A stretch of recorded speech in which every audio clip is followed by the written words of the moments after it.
It started like any other babysitting job. The Johnsons hired me to watch their 7-year-old daughter, Emily, while they went out for a late dinner. The pay was good, and the house was cozy, at least at first, but by midnight, I realized this was no ordinary night. Emily was tucked in bed by 9 p.m., and I spent the next few hours scrolling on my phone, surrounded by the soft hum of the house. At around 11, I heard it, the faint sound of a music box playing from upstairs. Strange, since Emily's toys were all in her room and her door was shut. I went to check, finding her sound asleep.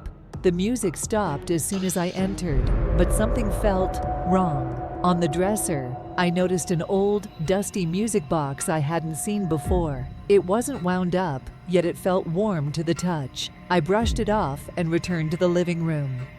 An hour later, the music started again, louder this time. I hurried back upstairs, my pulse racing. The hallway light flickered as I approached Emily's door. When I opened it, she was sitting upright in bed, her wide eyes fixed on the corner of the room. "Emily?" I whispered. She didn't respond.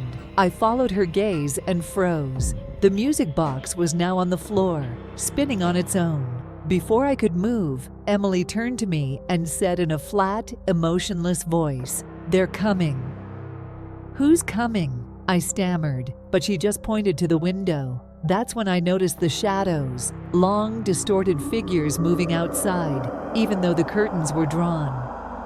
I grabbed Emily, determined to leave the house, but as soon as I reached the front door, it slammed shut. The locks clicked into place, one by one, without me touching them. Emily tugged on my sleeve and said, "It's too late now, they're already here."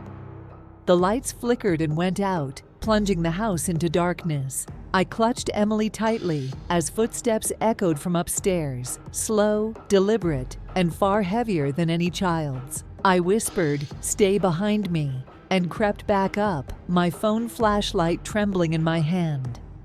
The footsteps led to Emily's room, but when I opened the door, it was empty. No bed, no toys, just bare walls and that cursed music box sitting in the center.